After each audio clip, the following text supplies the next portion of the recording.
Hello guys, very good evening. After a long time, I have come with one of the yeah, I have came with one of the furthermore interesting concept that is menstrual cycle. Today's concept is menstrual cycle. I hope you have seen almost all the recordings which I have uploaded in the previous session. So that those sessions have some interconnection with this today's concept. So dear students, let us begin today's concept that is menstrual cycle. Menstrual cycle ಅಂತ ಹೋಗೋದಕ್ಕಿಂತ ಮುಂಚೆ ಯಾವಾಗ menstruation ನಡೆಯುತ್ತೆ ಮತ್ತೆ if menstruation ನಡೀಲಿಲ್ಲ ಅಂದಾಗ ಏನ್ ಅರ್ಥ ಅನ್ನೋದನ್ನ ನಾವು ತಿಳ್ಕೊಬೇಕು. ಸೊ ಮೆನ್ಸ್ಟ್ರೇಷನ್ ಯಾವಾಗ ನಡೆಯುತ್ತೆ ಅನ್ನೋದನ್ನ ನಾನು ಇಲ್ಲಿ ಕೊಟ್ಟಿದ್ದೀನಿ. I will explain this in the next slide. ಇದರಲ್ಲಿ ನೆಕ್ಸ್ಟ್ ಸ್ಲೈಡ್ ಅಲ್ಲಿ ಎಕ್ಸ್ಪ್ಲೇನ್ ಮಾಡ್ತೀನಿ. ಇನ್ ಕೇಸ್ ಮೆನ್ಸ್ಟ್ರೇಷನ್ ನಡೀಲಿಲ್ಲ ಅಂದ್ರೆ ಅದರ ಮೀನಿಂಗ್ ಏನು? Firstly, you should know this menstrual cycle takes place in the female. Menstrual cycle female ಅಲ್ಲಿ ನಡೆಯುತ್ತೆ. ಓಕೆನಾ? It's a basic thing. So if there is no menstruation ನಡೀಲಿಲ್ಲ ಅಂದ್ರೆ there may be an indicator of pregnancy. ಅಲ್ಲಿ ಒಂದು pregnancy ಆಗಿದ್ದಾರೆ ಅಂತ ಅರ್ಥ, ಅಥವಾ ಪೂರ್ ಹೆಲ್ತ್, ಅವರಲ್ಲಿ ಸರಿಯಾದ ಆರೋಗ್ಯ ಇಲ್ಲ. They might be under nourished ಅಂತ ಅಂದ್ರೆ ಅವರ ಬಾಡಿ ಸ್ಟ್ರೆಸ್ಗೆ ಒಳಗಾಗಿರ್ಬೋದು, ಅಥವಾ ಅವ್ರಿಗೆ ಬೇಕಾಗಿರುವಂತಹ ಯಾವುದೇ ತರದ ನ್ಯೂಟ್ರಿಷಿಯಸ್ ಫುಡ್ ಇಲ್ಲದೆ ಇರಬಹುದು. So these are the two main reason if there is no menstruation. ಆಯ್ತಾ? Or some may be hormonal imbalance ಆಗಿರುತ್ತೆ. So every absence of menstruation is not pregnancy. Menstruation ಇಲ್ಲ ಅಂದ ತಕ್ಷಣ ಅದು ಯಾವಾಗ್ಲೂ ಪ್ರೆಗ್ನೆನ್ಸಿನೇ ಇಂಡಿಕೇಟ್ ಮಾಡುತ್ತಾ? No, it's not always right. Okay, there may be a chance ಅಷ್ಟೇ. ಸೊ ಇನ್ನೊಂದು ರೀಸನ್ ಏನಾಗಿರ್ಬೋದು, ಅವರಲ್ಲಿ ಹೆಲ್ತ್ ಕಂಡೀಷನ್ ತುಂಬಾ ಪುವರ್ ಆಗಿರಬಹುದು ಮೆನ್ಸ್ಟ್ರೇಷನ್ ನಡೆದಿಲ್ಲ ಅಂದ್ರೆ. ಓಕೆನಾ? ವಿಲ್ ನೆಕ್ಸ್ಟ್ ಅಂತ. ಫಸ್ಟ್ ಕ್ವೆಶನ್ ಈಸ್, ನಾನು ಆವಾಗ್ಲೇ ಹೇಳ್ದೆ, ಮೆನ್ಸ್ಟ್ರೇಷನ್ ಯಾವಾಗ ನಡೆಯುತ್ತೆ? ವೆನ್ ಮೆನ್ಸ್ಟ್ರೇಷನ್ ಯಾವಾಗ ಅಂದ್ರೆ if the released ovum is not fertilized. I have taken this picture from the last session. ನಿಮಗೆ ನೆನಪಿರ್ಬೋದು ಇದು ನಾನು ಯಾವಾಗ ಪಾಠ ಮಾಡಿದೆ ಅಂತ. ನಾನು ಓವರಿಯನ್ ಡೆವಲಪ್ಮೆಂಟ್ ಆಗ್ಬೇಕಾದ್ರೆ ಫಸ್ಟ್ ಫಾಲಿಕ್ಯುಲರ್ ಡೆವಲಪ್ಮೆಂಟ್ ಆಗುತ್ತೆ. So that primary follicle, secondary follicle ಆಗುತ್ತೆ. ಅದಾದ್ಮೇಲೆ ಟರ್ಷರಿ ಫಾಲಿಕಲ್ ಆಗುತ್ತೆ. ಟರ್ಷರಿ ಫಾಲಿಕಲ್ ಅಲ್ಲಿ ಆಂಟ್ರಮ್ ಇರುತ್ತೆ, ಲಾಸ್ಟ್ ಸೆಷನ್ ಅಲ್ಲಿ ಹೇಳಿರೋದು. ಅದಾದ್ಮೇಲೆ ಇದು ಮೆಚೂರ್ಡ್ ಗ್ರಾಫಿಯನ್ ಫಾಲಿಕಲ್ ಆಗುತ್ತೆ. ಗ್ರಾಫಿಯನ್ ಫಾಲಿಕಲ್ ಆದ್ಮೇಲೆ ಒಳಗಡೆ ಇರುವಂತಹ ಸೆಕೆಂಡರಿ ಸೈಟ್ ಹೊರಗಡೆ ರಿಲೀಸ್ ಆಗುತ್ತೆ. ಗ್ರಾಫಿಯನ್ ಫಾಲಿಕಲ್ ರಪ್ಚರ್ ಆಗುತ್ತೆ ಅಂತ ಹೇಳಿದ್ದೆ ಅಲ್ವಾ? ಈಗ ಈ ರಿಲೀಸ್ ಆಗಿರುವಂತ ಸೈಟ್ ನೆಕ್ಸ್ಟ್ ಫೇಟ್ ಏನು? What's the fate of the secondary cyte? ಏನಾಗ್ಬೇಕಿತ್ತು? Secondary ಸೈಟ್ಗೆ, let us say this is secondary site. If this sperm enter ಆದ್ರೆ ದ ಔಟರ್ ಮೋಸ್ಟ್ ಇರುವಂತಹ ಝೋನಾ ಪೆಲಿಸುಡಾ ಏನಾಗುತ್ತೆ? ಬ್ರೇಕ್ ಆಗುತ್ತೆ. ದ ಔಟರ್ ಎಗ್ ಮೆಂಬ್ರೇನ್ ನಾವೇನಂತ ಕರಿತೀವಿ? Zona ಪೆಲಿಸುಡಾ. ಇದು break ಆಗುತ್ತೆ. ಆವಾಗ sperm enters into the cytoplasm, ಒಳಗಡೆ ಹೋಗುತ್ತೆ. This completes the second meiotic division. Second meiotic division ಇಲ್ಲಿಗೆ ಕಂಪ್ಲೀಟ್ ಆಗುತ್ತೆ. ನೀವು ಲಾಸ್ಟ್ ಕ್ಲಾಸ್ ಅಲ್ಲಿ ಇದನ್ನ ಆಲ್ರೆಡಿ ಎಕ್ಸ್ಪ್ಲೇನ್ ಮಾಡಿದ್ದೀನಿ. So once second meiotic division complete ಆದ್ಮೇಲೆ this secondary oocyte will change into ovum. ಒಂದು ಸ್ಮಾಲ್ ಬಾಡಿ ಅಂಡ್ ಒಂದು ಲಾರ್ಜ್ ಬಾಡಿ ಫಾರ್ಮೇಶನ್ ಆಗುತ್ತೆ. ಈ ಲಾರ್ಜ್ ಬಾಡಿನೇ ova. This ova later fuse ಏನಾಗುತ್ತೆ? ರಿಲೀಸ್ ಆಗಿರುವಂತ ova this fuses with this sperm. ಈ ova ಬಂದು ಈ ಸ್ಪರ್ಮ್ ಜೊತೆ ಫ್ಯೂಸ್ ಆಗುತ್ತೆ. So ova fuses with this sperm, result in the formation of zygote. Zygote formation ಆಯ್ತು ಅಂದ್ರೆ ಅಲ್ಲಿ ಮುಂದಕ್ಕೆ ಪ್ರೆಗ್ನೆನ್ಸಿ ಡೆವಲಪ್ಮೆಂಟ್ ಎಲ್ಲ ಫಾರ್ಮ್ ಆಗುತ್ತೆ, ಸ್ಟಾರ್ಟ್ ಆಗುತ್ತೆ. ಸೊ ಈಗ ನಾನೇನ್ ಹೇಳಕ್ ಬಂದೆ ಅಂದ್ರೆ, ಇಲ್ಲಿ ರಿಲೀಸ್ ಆಗಿರುವಂತಹ ಸೆಕೆಂಡರಿ ಸೈಟ್ಗೆ ಸ್ಪರ್ಮ್ ಸಿಕ್ಕಾಗ ಸೆಕೆಂಡ್ ಮಿಯೋಟಿಕ್ ಡಿವಿಷನ್ ಕಂಪ್ಲೀಟ್ ಆಗಿ ಝೈಗೋಟ್ ಫಾರ್ಮೇಶನ್ ಆಗಿ ಪ್ರೆಗ್ನೆನ್ಸಿ ಎಲ್ಲ ನಡೆಯೋದು. ಅರ್ಥ ಆಗ್ತಿದ್ಯಾ? ಇಫ್ ದ ಸೆಕೆಂಡರಿ ರಿಲೀಸ್ಡ್ ಸೈಟ್ಗೆ ಸ್ಪರ್ಮ್ ಸಿಕ್ಕದೆ ಅಲ್ಲೇನೋ ಈ ಒಂದು ಝೈಗೋಟ್ ಫಾರ್ಮೇಶನ್ ಆಗೋದನ್ನ ನಾವು ಫರ್ಟಿಲೈಸೇಷನ್ ಅಂತ ಕರೆಯೋದು. ಈಗ ಫರ್ಟಿಲೈಸೇಷನ್ ನಡೀಲಿಲ್ಲ ಅಂದಾಗ ಮಾತ್ರ ಏನಾಗೋದು? ಮೆನ್ಸ್ಟ್ರೇಷನ್ ನಡೆಯೋದು. I hope you all got this point. ಏನೋ ರಿಲೀಸ್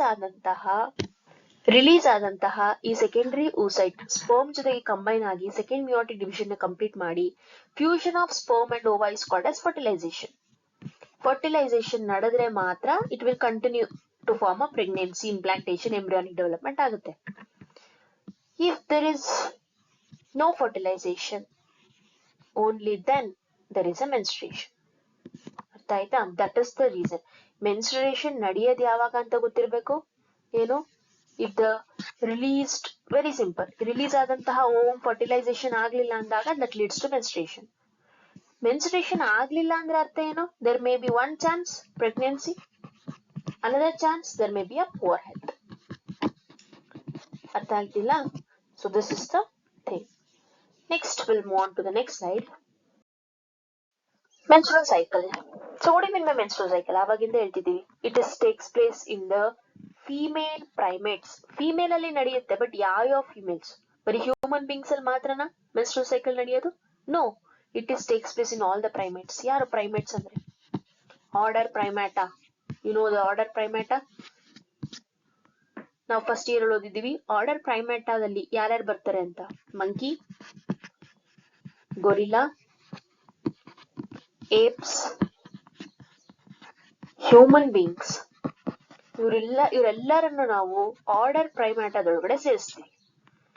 ಈ ಇಷ್ಟು ಪ್ರೈಮ್ಯಾಟಾದಲ್ಲಿ ಕಂಡು ಬರುವಂತಹ ಎಲ್ಲಾ ಫೀಮೇಲ್ ಅಲ್ಲೂ ಕೂಡ ನಾವು ಈ ಮೆನ್ಸ್ಟ್ರುವಲ್ ಸೈಕಲ್ ಅನ್ನ ಅಬ್ಸರ್ವ್ ಮಾಡ್ತೀವಿ. Means female monkey, female chimpanzee, female human being, means women or a girl. Okay, so menstrual cycle is a reproductive cycle. Reproductive cycle ಅಂದ್ರೆ ಏನು? That shows our reproductive ability. That is an indicator.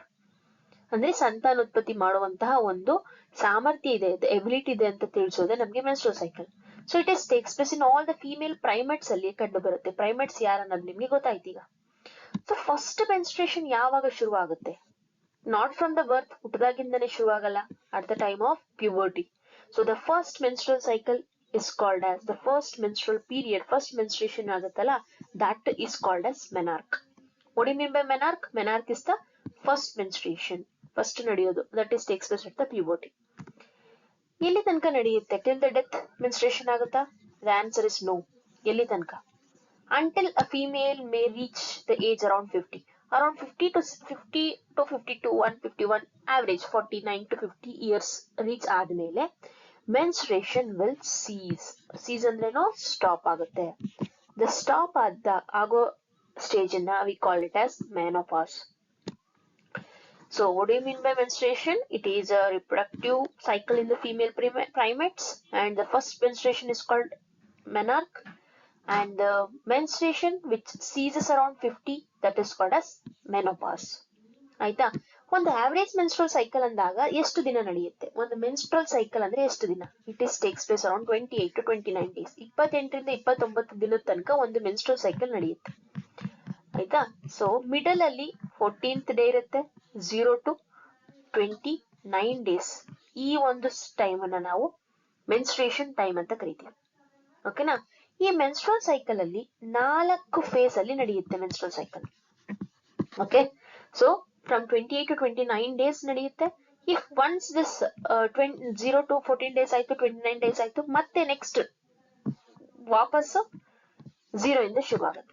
So ಒಂದು menstrual cycle ಇಂದ ಇನ್ನೊಂದು menstrual cycle means this gap means first 28 days ಮತ್ತೆ next 28 days, ಅದನ್ನೇ ನಾವು menstrual cycle ಅಂತ ಕರೆಯೋದು. ಒಂದ್ ಸೈಕಲ್ ಇಂದ ಇನ್ನೊಂದು ಸೈಕಲ್ ಸ್ಟಾರ್ಟ್ ಆಗ್ತಾ ಹೋಗುತ್ತೆ. So see here, an average of 28 to 29 days, the event starts from one cycle to another cycle. One cycle ಅಂದ್ರೆ 0 to 28 days, and the next cycle ಯಾವಾಗ begin ಆಗುತ್ತೆ? Again next days immediately counted as 0 to 28. So this is one menstrual cycle, this is one menstrual cycle. So this is how it is. So there are 4 phases in the menstrual cycle. One is menstrual phase. The next one is follicular phase, is also called as proliferative phase. Third one is ovulatory phase, and the fourth one is luteal phase. ಈ 4 face ಅನ್ನ ಓದ್ಬೇಕು. They may ask you for 2 marks, write the phases of menstrual cycle. Menstrual cycle ನ 4 phases ಯಾವ್ಯಾವ್ದು ಅಂತ ಕೇಳ್ತಾರೆ. You should know all the stages, all the phase ಯಾವ್ಯಾವ್ದು ಅನ್ನೋದು ಗೊತ್ತಿರಬೇಕು. ಸೊ cyclic menstruation ಅನ್ನೋದು, ಈ ಮೆನ್ಸ್ಟ್ರೇಷನ್ ನಡೆಯುತ್ತೆ ಅನ್ನೋದು ಏನನ್ನು ರೆಪ್ರೆಸೆಂಟ್ ಮಾಡುತ್ತೆ? ಆ ಫೀಮೇಲ್ ನ ಒಂದು ರಿಪ್ರೊಡಕ್ಟಿವ್ ಫೇಸ್ ಅನ್ನ ರೆಪ್ರೆಸೆಂಟ್ ಮಾಡುತ್ತೆ. ಅಂದ್ರೇನು? ಆ ಫೀಮೇಲ್ ಮೆನಾರ್ಕ್ ಇಂದ ಮೆನೋಪಾಸ್ ತನಕ ಇರುವಂತಹ ಆ ಮಿಡಲ್ ಸ್ಟೇಜ್ ಏನಿದೆಯೋ ಮೆನ್ಸ್ಟ್ರುವಲ್ ಸೈಕಲ್ ಫೇಸ್, ಅಲ್ಲಿ ಮಾತ್ರ she is capable to reproduce. ಅವಳಿಗೆ ಸಂತಾನೋತ್ಪತ್ತಿ ಮಾಡುವಂತಹ ಎಬಿಲಿಟಿ ಇರೋದೇ ಆ ಸಮಯದಲ್ಲಿ ಮಾತ್ರ. ಎಲ್ಲಿಂದ ಎಲ್ಲಿ ತನಕ? ಮೆನಾರ್ಕ್ ಇಂದ ಮೆನೋಪಾಸ್. ಅಂದ್ರೇನು? ಫಸ್ಟ್ ಮೆನ್ಸ್ಟ್ರೇಷನ್ ನಡೆಯುತ್ತಲ್ಲ ಅಲ್ಲಿಂದ ಸ್ಟಾಪ್ ಆಗುತ್ತಲ್ಲ, ಮೆನ್ಸ್ಟ್ರೇಷನ್ ಸೀಸ್ ಆಗುತ್ತಲ್ಲ ಅರೌಂಡ್ 50 years, ಅಲ್ಲಿ ತನಕ she is set to be reproductively capable, she is fertile ಅಂತ. Okay, there are some conditions what to call fertile and all, ಅದಾದ್ಮೇಲೆ ಹೇಳೋಣ. ಸೊ ದ ಫಸ್ಟ್ ಫೇಸ್, ಈಗ menstrual cycle ಮೊದಲನೇ phase ಹೆಸರೇನು? Menstrual phase. Menstrual phase will takes place from, ನಾನು ಅವಾಗ್ಲೇ ಹೇಳಿದೆ 0 to 28 days ಅಲ್ಲಿ ಫಸ್ಟ್ 3 ರಿಂದ 5 ದಿನವನ್ನ we call it as menstrual phase. Menstrual phase ಅಂತಂದ್ರೆ ಏನು? First 3 to 5 days is called as menstrual phase, which is indicated by menstrual flow. ಅಲ್ಲೇನಾಗುತ್ತಪ್ಪ ಅಂದ್ರೆ ಮೆನ್ಸ್ಟ್ರುವಲ್ ಫ್ಲೋ ಆಗುತ್ತೆ. ನಿಮ್ಗೆ ನೆನ್ಪಿರಬಹುದು, uterus has 3 layer walls, 3 walls of uterus. ನೆನ್ಪಿದ್ಯಾ? Outer perimetrium, middle myometrium, inner endometrium ಅಂತ ಇರುತ್ತೆ. ಒಳಗಡೆ ಇರುವಂತಹ ಎಂಡೋಮೆಟ್ರಿಯಲ್ ವಾಲ್ ಏನಾಗುತ್ತೆ? ಇಟ್ ವಿಲ್ ಬ್ರೇಕ್, ರೆಪ್ಚರ್ ಆಗುತ್ತೆ. ಎಂಡೋಮೆಟ್ರಿಯಂ ವಾಲ್ ಯುಟರಸ್ ಅಲ್ಲಿ ಇರೋದು ಬ್ರೇಕ್ ಆಗಿ, ರೆಪ್ಚರ್ ಆಗಿ, ಅದು ಬ್ಲಡ್ ನ ಮೂಲಕ ಇಟ್ ಕಮ್ಸ್ ಔಟ್, ಫ್ಲೋ ಆಗ್ತಾ ಹೋಗುತ್ತೆ ವಾಲ್. ಸೊ ಯುಟರಸ್ ಅಲ್ಲಿ ಇರುವಂತಹ ಎಂಡೋಮೆಟ್ರಿಯಲ್ ವಾಲ್ ಲೈನಿಂಗ್ ಏನಾಗುತ್ತೆ? ಈಗ ಬ್ರೇಕ್ ಆಗುತ್ತೆ. Blood vessels along with certain blood vagina ಇಂದ ರಿಲೀಸ್ ಆಗಕ್ಕೆ ಶುರು ಆಗುತ್ತೆ.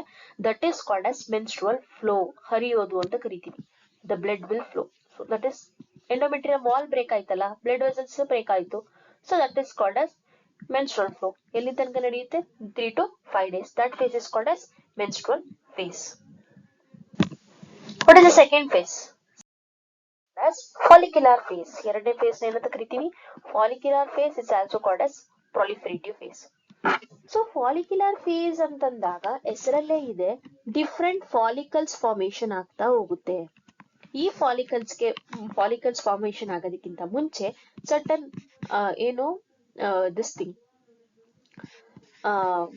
Hormones plays role. ನಮ್ಮ ಹೈಪೋಥಾಲಮಸ್ ಇಂದ LH ಮತ್ತೆ FSH ಹಾರ್ಮೋನ್ಸ್ ರಿಲೀಸ್ ಆಗುತ್ತೆ. ಸೊ ಗ್ರಾಜುವಲಿ, ನಿಧಾನವಾಗಿ ಫಾಲಿಕ್ಯುಲರ್ ಫೇಸ್ಗೆ ಬಂದ್ವಿ ಅಂದಾಗ್ಲೇ LH ಮತ್ತೆ FSH ನ ಪ್ರಮಾಣ ಜಾಸ್ತಿ ಆಗ್ತಾ ಹೋಗುತ್ತೆ, ಅಂದ್ರೆ ರಿಲೀಸ್ ಆಗೋದಕ್ಕೆ ಶುರು ಆಗುತ್ತೆ. Gradually the LH and FSH will be release. LH ಅಂದ್ರೇನು, FSH ಅಂದ್ರೇನು ಹೇಳೋಣ ಮುಂದೆ. ಅಗೇನ್ ಹಾರ್ಮೋನಲ್ ರೆಗ್ಯುಲೇಷನ್ ಇದೆ. ಆವಾಗ ಸದ್ಯಕ್ಕೆ ಹೇಳಿರ್ತೀನಿ, follicle stimulating hormone FSH, luteinising hormone is LH. So LH and FSH will gradually increase. ಇಲ್ಲಿಂದ ನಿಧಾನವಾಗಿ ಅದು ಸೆಕ್ರಿಷನ್ ನ ಜಾಸ್ತಿ ಮಾಡ್ತಾ ಹೋಗುತ್ತೆ. ಆವಾಗ ದ ಓವಾದಲ್ಲಿ primary follicle, secondary follicle, tertiary follicle, matured follicle ಅಂತ ಡಿಫ್ರೆಂಟ್ ಫಾಲಿಕಲ್ಸ್ ಡೆವಲಪ್ ಆಗ್ತಾ ಹೋಗುತ್ತೆ. ಈ ಫಾಲಿಕಲ್ಸ್ ಅಂದ್ರೆ ಏನು? It is a layer of granulosa cell. First ಹೇಳಿದ್ದೆ, ಇದು ಈ ಲೇಯರ್ ನ ನಾವೇನಂತ ಕರಿತೀವಿ? ಫಾಲಿಕಲ್. First 1 layer, 2 layer. ಸೊ ಹಾಗೆ ಇಲ್ಲಿ ಫಾರ್ಮೇಶನ್ ಆಗಿದೆಯಲ್ಲ, primary follicle, secondary follicle, tertiary follicle, mature follicle ಆಗಿ ಡೆವಲಪ್ ಆಗುತ್ತೆ. ದಿಸ್ ಫಾಲಿಕ್ಯುಲರ್ ಸೆಲ್ಸ್ ಏನಿದೆಯೋ, this follicular cells releases A hormone called oestrogen. Oestrogen hormone ಅನ್ನ ರಿಲೀಸ್ ಮಾಡುತ್ತೆ. ಸೊ ನೀವು ಗಮನಿಸಬಹುದು, ಇಲ್ಲಿ ಇನಿಷಿಯಲಿ ದಿಸ್ ಫಾಲಿಕ್ಯುಲರ್ ಫೇಸ್ ಅಲ್ಲಿ FSH ಮತ್ತೆ LH ಸ್ವಲ್ಪನೇ ಪ್ರಮಾಣದಲ್ಲಿ ಜಾಸ್ತಿ ಆಗ್ತಾ ಹೋಗ್ತಾ ಇದೆ. ಅದೇ ಸಮಯದಲ್ಲಿ ನಿಮ್ಗೆ ಈಸ್ಟ್ರೋಜನ್ ಹಾರ್ಮೋನ್ ಕೂಡ ಅದರ ಲೆವೆಲ್ ಜಾಸ್ತಿ ಆಗ್ತಾ ಇದೆ. ಈಸ್ಟ್ರೋಜನ್ ಯಾವಾಗ ಜಾಸ್ತಿ ಆಗೋದು? ಫಾಲಿಕ್ಯುಲರ್ ಸೆಲ್ಸ್ ಯಾರು ಸೆಕ್ರೀಟ್ ಮಾಡೋದು? ಇಲ್ಲಿ ಫಾಲಿಕ್ಯುಲರ್ ಸೆಲ್ಸ್ ಈಸ್ಟ್ರೋಜನ್ ಅನ್ನು ಸೆಕ್ರೀಟ್ ಮಾಡುತ್ತೆ. ಸೊ ಈಸ್ಟ್ರೋಜನ್ ಹಾರ್ಮೋನ್ ಕೂಡ ಮೇಲೆ ಜಾಸ್ತಿ ಆಗ್ತಾ ಇದೆ. So this is what about follicular phase. Why it is called proliferative phase? ಯಾಕೆ ಪ್ರೊಲಿಫರೇಟಿವ್ ಫೇಸ್ ಅಂತ ಕರಿತೀವಿ? ಹಿಂದೆ ಮೆನ್ಸ್ಟ್ರಲ್ ಫೇಸ್ ಅಲ್ಲಿ endometrium wall of the uterus ಏನಾಗಿತ್ತು? Endometrium wall break ಆಗಿತ್ತಲ್ವಾ?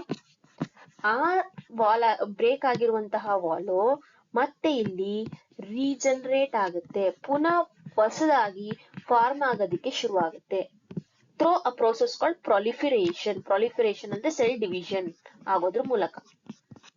ಪ್ರೊಲಿಫರೇಷನ್ ಅಂದ್ರೆ ಏನು? ಮತ್ತೆ ಹೊಸ ಸೆಲ್ಸ್ ಫಾರ್ಮೇಶನ್ ಆಗಿ ಬ್ರೇಕ್ ಆಗಿರುವಂತಹ ಎಂಡೋಮೆಟ್ರಿಯಂ ವಾಲ್ ಅನ್ನ ರೀಜನರೇಟ್ ಮಾಡುತ್ತೆ, ಅಂದ್ರೆ ಪುನರ್ ನಿರ್ಮಾಣ ಮಾಡುತ್ತೆ. So that is the reason why follicular phase is also called as proliferative phase. So ಈ ಒಂದು ಸೆಕೆಂಡ್ ಫೇಸ್ ಅಲ್ಲಿ ಏನೇನು ನಡೆಯುತ್ತೆ ಅನ್ನೋದು ನಿಮಗೆ ಗೊತ್ತಿರಬೇಕು. ಪ್ರೊಲಿಫರೇಟಿವ್ ಫೇಸ್ ಅಥವಾ ಫಾಲಿಕ್ಯುಲರ್ ಫೇಸ್ ಯಾವಾಗ ನಡೆಯುತ್ತೆ ಅಂದ್ರೆ 6th ಡೇ ಇಂದ ಶುರುವಾಗುತ್ತೆ. 6th ಡೇ ಇಂದ ಅರೌಂಡ್ 12th ಡೇ ತನಕ ನಡೆಯುತ್ತೆ. ಸೊ ಫಾಲಿಕ್ಯುಲರ್ ಫೇಸ್ ವೇರ್ ಏನಾಗುತ್ತೆ, ಎಂಡೋಮೆಟ್ರಿಯಂ ವಾಲ್ ರೀಜನರೇಟ್ ಆಗುತ್ತೆ, ಫಾಲಿಕ್ಯುಲರ್ ಡೆವಲಪ್ಮೆಂಟ್ ಟೇಕ್ಸ್ ಪ್ಲೇಸ್, ಮತ್ತೆ ಈ ಫಾಲಿಕ್ಯುಲರ್ ಸೆಲ್ಸ್ ಇಂದ ಒಂದು ಹಾರ್ಮೋನ್ ಪ್ರೊಡ್ಯೂಸ್ ಆಗುತ್ತೆ, ಈಸ್ಟ್ರೋಜನ್. LH ಮತ್ತೆ FSH ಗ್ರಾಜುವಲಿ ಅದರ ಪ್ರಮಾಣವನ್ನ ಜಾಸ್ತಿ ಮಾಡುತ್ತೆ from the hypothalamus. So this is what about ಯಾವ phase, follicular phase. The next phase is ovulatory phase. Ovulatory phase ಅಂದಾಗ ನೆನ್ಪಿಟ್ಕೋಬೇಕಂದ್ರೆ this is the phase where ovulation takes place. ಈ phase ಅಲ್ಲಿ ನಡೆಯೋದು ಓವ್ಯುಲೇಷನ್. ನೆನ್ಪಿದೆ ಅನ್ಕೋತೀನಿ. ಓವೇರಿಯನ್ ಡೆವಲಪ್ಮೆಂಟ್ ಆಯ್ತು, follicular development ಆಯ್ತು, ಆದ್ಮೇಲೆ ಮೆಚೂರ್ಡ್ ಗ್ರಾಫಿಯನ್ ಫಾಲಿಕಲ್ ಆಯ್ತು. ಗ್ರಾಫಿಯನ್ ಫಾಲಿಕಲ್ ಇಂದ ಫೈನಲ್ ಆಗಿ ಏನಾಗುತ್ತಪ್ಪ ಅಂದ್ರೆ ಈ ಗ್ರಾಜುವಲ್ ಆಗಿ ಇನ್ಕ್ರೀಸ್ ಆಗ್ತಾ ಇದೆ FSH ಮತ್ತೆ LH ತುಂಬಾ ಜಾಸ್ತಿ ಆಗಕ್ ಶುರುವಾಗುತ್ತೆ. ಯಾವಾಗ, on the 14th day of the menstrual cycle. ನಾನು ಫಾಲಿಕ್ಯುಲರ್ ಫೇಸ್ ನಡೆದಿದ್ದು ಹಿಂದ್ಗಡೆ ಫೇಸು 6ರಿಂದ ಒಂದು 12 ದಿನ ಅಥವಾ 13 ದಿನದ ತನಕ ನಡೆಯುತ್ತೆ. 14ನೇ ದಿನ ಓವ್ಯುಲೇಟರಿ ಫೇಸ್ ನಡೆಯುತ್ತೆ. ಅರ್ಥ ಆಗ್ತಿದ್ಯಾ? ಈ 14ನೇ ದಿನ ಓವ್ಯುಲೇಟರಿ ಫೇಸ್ ಅಲ್ಲಿ ಏನಾಗುತ್ತಪ್ಪ ಅಂದ್ರೆ ಮೇಲೆ ಹೈಪೋಥಾಲಮಸ್ ಇಂದ ರಿಲೀಸ್ ಆಗಿರುವಂತಹ ಈ GnRH ಹಾರ್ಮೋನ್ಸ್ ಏನಿದೆಯೋ, ಗೋನಾಡೋಟ್ರೋಪಿನ್ ಹಾರ್ಮೋನ್, LH ಮತ್ತೆ FSH, ಇದು ಪೀಕ್ ಹೋಗುತ್ತೆ. ಪೀಕ್ ಅಂದ್ರೇನು, ತುಂಬಾ ಜಾಸ್ತಿ ಸೆಕ್ರೀಟ್ ಆಗುತ್ತೆ. ಇಲ್ಲಿ ನೋಡಿ, LH ಯಾವಾಗ ಅತಿ ಹೆಚ್ಚು, LH ಮತ್ತೆ FSH ಎರಡು ಕೂಡ ಜಾಸ್ತಿ ಪ್ರೊಡ್ಯೂಸ್ ಆಗೋದಕ್ಕೆ ಶುರುವಾಗುತ್ತೆ. ಈ LH ಪೀಕ್ ಹೋಗುತ್ತೆ. ಪೀಕ್ ಅಂದ್ರೇನು, ಇಟ್ ವಿಲ್ ಸರ್ಜ್, ಅಂದ್ರೆ ಅತಿ ಹೆಚ್ಚು ಪ್ರೊಡ್ಯೂಸ್ ಆಗುತ್ತೆ. LH ಯಾವಾಗ ಸರ್ಜ್ ಆಗುತ್ತೋ ಆವಾಗ ಗ್ರಾಫಿಯನ್ ಫಾಲಿಕಲ್ ರಪ್ಚರ್ ಆಗಿ ಒಳಗಡೆ ಇರುವಂತ ಸೆಕೆಂಡರಿ oocyte ಈಚೆಗೆ ರಿಲೀಸ್ ಆಗುತ್ತೆ. So we have already studied the process of releasing of secondary oocyte from the ruptured graphian follicle is called ovulation. ಅವಾಗ ರಪ್ಚರ್ಡ್ ಆದ್ಮೇಲೆ ರಿಲೀಸ್ ಆಗುವಂತ ಪ್ರೋಸೆಸ್ ನ ಓವ್ಯುಲೇಷನ್ ಅಂತ ಕರೆಯೋದು. ಸೊ ಆಗ ಓವ್ಯುಲೇಷನ್ ನಡೆಯೋದೇ ಓವ್ಯುಲೇಟರಿ ಫೇಸ್ ಅಲ್ಲಿ 14th ಡೇ ಅಲ್ಲಿ. ಯಾವಾಗ LH ಸರ್ಜ್ ಆದಾಗ, ಮೀನ್ಸ್ LH ಮತ್ತೆ FSH ಹಾರ್ಮೋನ್ ಎಕ್ಸ್ಟ್ರೀಮ್ ಆಗಿ ರಿಲೀಸ್ ಆದಾಗ. ಯಾವಾಗ ನಡೆಯುತ್ತೆ? 14th ಡೇ ಅಲ್ಲಿ. ಓಕೆ, ಇಲ್ಲಿ ಒಂದು ಇಂಪಾರ್ಟೆಂಟ್ ಪಾಯಿಂಟ್ ಏನಪ್ಪಾ ಅಂದ್ರೆ, ಈ ಓವ್ಯುಲೇಟರಿ ಪೀರಿಯಡ್ ಅನ್ನು ನಾವು ಫರ್ಟೈಲ್ ಪೀರಿಯಡ್ ಅಂತಾನೂ ಕರಿತೀವಿ ಅಥವಾ ಹೀಟಿಂಗ್ ಪೀರಿಯಡ್ ಅಂತಾನೂ ಕರಿತೀವಿ. ಅಂದ್ರೆ ಏನಪ್ಪಾ ಅಂದ್ರೆ the chance of fertilisation is very high in this period. ಹಂಗಂದ್ರೆ ಏನು, ಆವಾಗ ತಾನೇ ಸೆಕೆಂಡರಿ oocyte ರಿಲೀಸ್ ಆಗಿರೋದ್ರಿಂದ ಫರ್ಟಿಲೈಸ್ ಆಗುವಂತಹ ಚಾನ್ಸ್ ತುಂಬಾ ಜಾಸ್ತಿ. ಇದು ನಿಮ್ಗೀಗ ಅರ್ಥ ಆಗದೆ ಇರಬಹುದು, ಮುಂದೆ ನಾನು ಫರ್ಟಿಲೈಸೇಷನ್ ಬಂದಾಗ ಹೇಳ್ತೀನಿ ಯಾಕೆ ಅಂತ. ಈಗ ನೆನ್ಪಿಟ್ಕೊಂಡಿರಿ ಏನಂತ, 14th ಡೇ ಅನ್ನ ನಾವು ಫರ್ಟೈಲ್ ಪೀರಿಯಡ್ ಅಂತ ಕರಿತೀವಿ. ಅಂದ್ರೆ ಇಲ್ಲಿ ಫರ್ಟಿಲೈಸೇಷನ್ ಆಗುವಂತಹ ಚಾನ್ಸಸ್ ತುಂಬಾ ಜಾಸ್ತಿ. ಓಕೆನಾ? We will resume this concept here. ಮುಂದೆ ಫರ್ಟಿಲೈಸೇಷನ್ ಅಲ್ಲಿ ಯಾಕೆ ಅನ್ನೋದನ್ನ ನಾನು ಹೇಳ್ತೀನಿ. Okay, is the luteal phase. Next phase ಯಾವುದು? Luteal phase. ಲ್ಯೂಟಲ್ ಫೇಸ್ ಅಲ್ಲಿ ಏನಾಗುತ್ತಪ್ಪ ಅಂದ್ರೆ, ಇಲ್ಲಿ ರೆಪ್ಚರ್ಡ್ ಆಗಿದೆಯಲ್ವಾ ಗ್ರಾಫಿಯನ್ ಫಾಲಿಕಲ್, ಆ ಗ್ರಾಫಿಯನ್ ಫಾಲಿಕಲ್ ಕಾರ್ಪಸ್ ಲ್ಯೂಟೇಯಂ ಆಗಿ ಬದಲಾಗುತ್ತೆ. ಕಾರ್ಪಸ್ ಲ್ಯೂಟೇಯಂ ಲೇಟರ್ ಆಗಿ ಈ ಕಾರ್ಪಸ್ ಲ್ಯೂಟೇಯಂ ಇಂದ ಒಂದು ಹಾರ್ಮೋನ್ ರಿಲೀಸ್ ಆಗುತ್ತೆ. ಆ ಹಾರ್ಮೋನ್ನೇ ಪ್ರೊಜೆಸ್ಟಿರಾನ್. ಪ್ರೊಜೆಸ್ಟಿರಾನ್ ಇಲ್ಲೆಲ್ಲೂ ಜಾಸ್ತಿ ಇರ್ಲಿಲ್ಲ, ಇಲ್ಲೆಲ್ಲೂ ಪೀಕ್ ಇರ್ಲಿಲ್ಲ. ಪ್ರೊಜೆಸ್ಟಿರಾನ್ ಪೀಕ್ ಇಲ್ಲಿತ್ತಾ? ಇಲ್ಲ. ಪ್ರೊಜೆಸ್ಟಿರಾನ್ ಪೀಕ್ ನಿಮ್ಗೆ ಶುರುವಾಗಿರೋದೇ ಇಲ್ಲಿ. ಯಾಕಂದ್ರೆ ಈ ಪ್ರೊಜೆಸ್ಟಿರಾನ್ ಅನ್ನ ಹಾರ್ಮೋನ್ ನ ರಿಲೀಸ್ ಮಾಡೋದೇ ಈ corpus luteum. Most important question. Progesterone is secreted by, progesterone hormone ಅನ್ನ ಪ್ರೊಡ್ಯೂಸ್ ಮಾಡೋದು ಎಲ್ಲಿಂದ ಪ್ರೊಡ್ಯೂಸ್ ಆಗುತ್ತೆ ಅಂತ ಕೇಳ್ತಾರೆ. It is produced by corpus luteum. Corpus luteum ಏನು, ಗ್ರಾಫಿಯನ್ ಫಾಲಿಕಲ್ ಓವಿಲ್ ದಿ ಸೆಕೆಂಡರಿ oocyte ಹೊರಗಡೆ ರಿಲೀಸ್ ಆದ್ಮೇಲೆ ಗ್ರಾಫಿಯನ್ ಫಾಲಿಕಲ್ ಕಾರ್ಪಸ್ ಲ್ಯೂಟೇಯಂ ಆಗಿ ಬದಲಾಗುತ್ತೆ. ಆ ಕಾರ್ಪಸ್ ಲ್ಯೂಟೇಯಂ ಪ್ರೊಡ್ಯೂಸ್ ಮಾಡುವಂತ ಹಾರ್ಮೋನೇ ಪ್ರೊಜೆಸ್ಟಿರಾನ್. Okay, progesterone. ಸೊ ಈ progesterone is also called pregnancy hormone. ಇದಕ್ಕೆ ಇನ್ನೊಂದು ಹೆಸರೇ ಪ್ರೆಗ್ನೆನ್ಸಿ ಹಾರ್ಮೋನ್ ಅಂತ. ಏನಕ್ಕಪ್ಪ ಈ ಕಾರ್ಪಸ್ ಲ್ಯೂಟೇಯಂ ಈ ಪ್ರೊಜೆಸ್ಟಿರಾನ್ ನ ಪ್ರೊಡ್ಯೂಸ್ ಮಾಡುತ್ತೆ ಅಂದ್ರೆ, this helps in maintenance of the endometrium. ಇಲ್ಲಿ ಕಾಣಿಸ್ತಾ ಇದೆಯಲ್ಲ ಯೂಟರಸ್ ಎಂಡೋಮೆಟ್ರಿಯಂ ವಾಲ್ ಲೇಯರ್ ಇದು. ಈ ಎಂಡೋಮೆಟ್ರಿಯಂ ವಾಲ್ ಅನ್ನ ಚೆನ್ನಾಗಿ ತಿಕ್ಕಾಗಿ ಮೇಂಟೈನ್ ಮಾಡುತ್ತೆ. ಅದೇ ತಿಕ್ಕಾಗಿ ಯಾಕೆ ಮೇಂಟೈನ್ ಮಾಡ್ಬೇಕಂದ್ರೆ, ಇಫ್ ಈಗ ರಿಲೀಸ್ ಆಗಿರುವಂತಹ ಈ ಓವಾ ಏನಾದ್ರೂ ಫರ್ಟಿಲೈಸ್ ಆಗ್ಬಿಟ್ರೆ ಆ ಓವಾ ಇಲ್ಲಿ ಬಂದು ಎಂಡೋಮೆಟ್ರಿಯಂ ವಾಲ್ ಅಲ್ಲಿ ಅಟ್ಯಾಚ್ ಆಗಿ ಆಮೇಲೆ ಅಲ್ಲಿ ಪ್ರೆಗ್ನೆನ್ಸಿ ಆಗೋದು, ಇಂಪ್ಲಾಂಟೇಶನ್ ಆಗಿ ಕಂಟಿನ್ಯೂ ಆಗುತ್ತೆ ಪ್ರೆಗ್ನೆನ್ಸಿ. ಅದಕ್ಕೋಸ್ಕರ ಈ ಎಂಡೋಮೆಟ್ರಿಯಂ ವಾಲ್ ತುಂಬಾ ಚೆನ್ನಾಗಿ ಬೆಳವಣಿಗೆ ಆಗ್ಬೇಕು, ತಿಕ್ಕಾಗಿ ಮೇಂಟೈನ್ ಆಗ್ಬೇಕು ಅಂತ ಈ ಪ್ರೊಜೆಸ್ಟಿರಾನ್ ಹಾರ್ಮೋನ್ ಇಲ್ಲಿಂದ ರಿಲೀಸ್ ಆಗೋದು ಕಾರ್ಪಸ್ ಲ್ಯೂಟೇಯಂ ಇಂದ. So the corpus luteum produces large amount of hormone called progesterone hormone. ಏನಕ್ಕೆ progesterone hormone ಅಂತ ಕೇಳಿದ್ರೆ it helps in maintenance of endometrium wall. endometrium wall ಅನ್ನ ಅದು ಮೇಂಟೈನ್ ಮಾಡುತ್ತೆ. ಏನಕ್ಕೆ endometrium wall ಮೇಂಟೈನ್ ಆಗ್ಬೇಕಂದ್ರೆ ಪ್ರೆಗ್ನೆನ್ಸಿ ಅಥವಾ ಈವೆಂಟ್ಸ್ ಏನಾದ್ರು ಮುಂದೆ ನಡೆದಾಗ ಅಲ್ಲಿ ಆ ಝೈಗೋಟ್ ಹೋಗಿ ಇಲ್ಲಿಗೆ ಅಟ್ಯಾಚ್ ಆಗ್ಬೇಕು, ಇಂಪ್ಲಾಂಟೇಶನ್ ನಡಿಬೇಕು ಅನ್ನೋದಕ್ಕೋಸ್ಕರ ಅದು ಎಂಡೋಮೆಟ್ರಿಯಂ ವಾಲ್ ಅನ್ನ ಮೇಂಟೈನ್ ಮಾಡುತ್ತೆ. ಇಫ್ ಇನ್ ಕೇಸ್ ಅಲ್ಲಿ ಫರ್ಟಿಲೈಸೇಷನ್ ಪ್ರೆಗ್ನೆನ್ಸಿ ಆಗ್ಲಿಲ್ಲ, ದ ಫರ್ಟಿಲೈಸೇಷನ್ ನಡೀಲಿಲ್ಲ ಅಂತಂದಾಗ ಏನಾಗ್ಬೋದು, ಕಾರ್ಪಸ್ ಲುಟೇಯಂ ಇದೆಯಲ್ಲ ಅದು ಈ ತರ ಫೈನಲ್ ಆಗಿ ಡಿಜನರೇಟ್ ಆಗ್ಬಿಡುತ್ತೆ. ಸೊ ಆ ಫೇಸ್ ಅನ್ನೇ ನಾವು ಲ್ಯೂಟಲ್ ಫೇಸ್ ಅಂತ ಕರೆಯೋದು. Why it is called luteal phase? Because corpus luteum ಇರೋ phase luteal phase. Later corpus luteum degenerate ಆಗುತ್ತೆ. ಕಾರ್ಪಸ್ ಲುಟಿಯಂ ಡಿಜನರೇಟ್ ಆಯ್ತು ಅಂತಂದ್ರೆ ಅಲ್ಲಿ ಯಾವುದೇ ತರದ ಫರ್ಟಿಲೈಸೇಷನ್ ನಡೀಲಿಲ್ಲ, ಮತ್ತೆ ಇಲ್ಲಿಗೆ 28 or 29 ಡೇಸ್ ಕಂಪ್ಲೀಟ್ ಆಗುತ್ತೆ. ಮತ್ತೆ the cell cycle will starts from 0 to 29. ಸೊ ಹೀಗೆ not cell cycle, menstrual cycle. Menstrual cycle ಪದೇ ಪದೇ ಇದೇ ತರವಾಗಿ ರಿಪೀಟ್ ಆಗ್ತಾ ಹೋಗುತ್ತೆ. Let us glance what we have studied today. ಒಂದ್ಸಲ ಹೇಳ್ತೀನಿ. ಮೆನ್ಸ್ಟ್ರುವಲ್ ಫೇಸ್ ಅಥವಾ ಮೆನ್ಸ್ಟ್ರುವಲ್ ಸೈಕಲ್ ಅಂದಾಗ ಅಲ್ಲಿ 4 ಫೇಸ್ ಬರುತ್ತೆ. Menstrual phase, follicular phase, ovulatory phase ಮತ್ತೆ luteal phase. So 0 to 28 days ಅಲ್ಲಿ ಅದನ್ನ ನಾವು ಡಿಸ್ಟ್ರಿಬ್ಯೂಟ್ ಮಾಡ್ತಾ ಹೋಗ್ತೀವಿ. 0 to 5 ಡೇಸ್ ನಡೆಯೋದು menstrual phase, 6 to 12 or 13 days ನಡೆಯೋದು ಫಾಲಿಕ್ಯುಲರ್ ಫೇಸ್, 14th ಡೇ ಅಲ್ಲಿ ನಡೆಯೋದು ಲ್ಯೂಟಲ್ ಫೇಸ್. ನೆಕ್ಸ್ಟ್ ಅಲ್ಲಿ ಉಳಿದಿದ್ದು 15 to 28 or 29 ಡೇಸ್ ಏನಿದೆಯೋ ಅದೆಲ್ಲ ನಡೆಯೋದು ಲ್ಯೂಟಲ್ ಫೇಸ್ ಅಲ್ಲಿ. ಸೊ ಅಲ್ಲಿ ನಡೆಯುವಂತಹ ಬದಲಾವಣೆಗಳೇನು?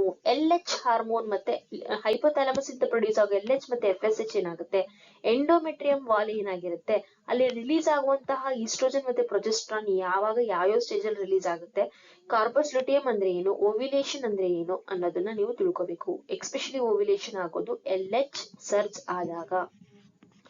So I hope this concept is clear to everybody. ನಿಮ್ಗೆ ಏನೇ ಡೌಟ್ಸ್ ಇದ್ರು ಕಮೆಂಟ್ ಸೆಕ್ಷನ್ ಅಲ್ಲಿ ನನ್ನ ಕೇಳಿ, ಅವಾಗ ಅದು ಬೇರೆಯವ್ರಿಗೂ ರೀಚ್ ಆಗುತ್ತೆ, ನಾನು ಅಲ್ಲೇ ಆನ್ಸರ್ ಮಾಡ್ತೀನಿ. Okay, this is the complete details about our menstrual cycle. ಜೊತೆಗೆ ಮೆನ್ಸ್ಟ್ರುವಲ್ ಸೈಕಲ್ ಅಲ್ಲಿ ಈ ಡಯಾಗ್ರಾಮೆಟಿಕ್ ಎಕ್ಸ್ಪ್ಲನೇಷನ್ ಏನಪ್ಪಾ ಅಂದ್ರೆ, ಮೆನ್ಸ್ಟ್ರುವಲ್ ಸೈಕಲ್ ದಿ ಡಯಾಗ್ರಾಮ್ ಬರೀಬೇಕಾ ಅಂದ್ರೆ ಇಲ್ಲ, ಇನ್ ಕೇಸ್ ಕೇಳಿದ್ರೆ ಮಾತ್ರ. ಇದು ಈ ಡಯಾಗ್ರಾಮ್ ಮೇಲೆ ಅವರು ನಿಮ್ಗೆ ಕ್ವೆಶನ್ಸ್ ಕೇಳ್ತಾರೆ, ಡಯಾಗ್ರಾಮ್ ಬರೆಯಕ್ ಕೇಳಲ್ಲ. This diagram is not important. ಇಲ್ಲಿರೋದು ಎಂಡೋಮೆಟ್ರಿಯಂ ವಾಲ್, ಇಲ್ಲಿರೋದು ಹಾರ್ಮೋನ್ಸ್, ಇದು LH ಮತ್ತೆ FSH release from the brain, ಅದು ಹೈಪೋಥಾಲಮಸ್ ಇಂದ ರಿಲೀಸ್ ಆಗೋದು. ಇಲ್ಲಿ ಮಿಡಲ್ ಅಲ್ಲಿ ಈ ಹಾರ್ಮೋನ್ ಗೆ ತಕ್ಕಂಗೆ ಇದು ಡೆವಲಪ್ಮೆಂಟ್ ಆಗ್ತಾ ಹೋಗುತ್ತೆ. ಅರ್ಥ ಆಗಿದ್ಯಾ? So this is completely about a menstrual cycle. Whatever the doubts you get, please feel free to ask me. And also questions ಯಾವ ತರ ಬರುತ್ತೆ ಅದನ್ನ ಎಂಡ್ ಆಫ್ ದ ಚಾಪ್ಟರ್ ಅಲ್ಲಿ ಡಿಸ್ಕಸ್ ಮಾಡೋಣ. Okay, if you find it useful, please like, share, comment and subscribe. And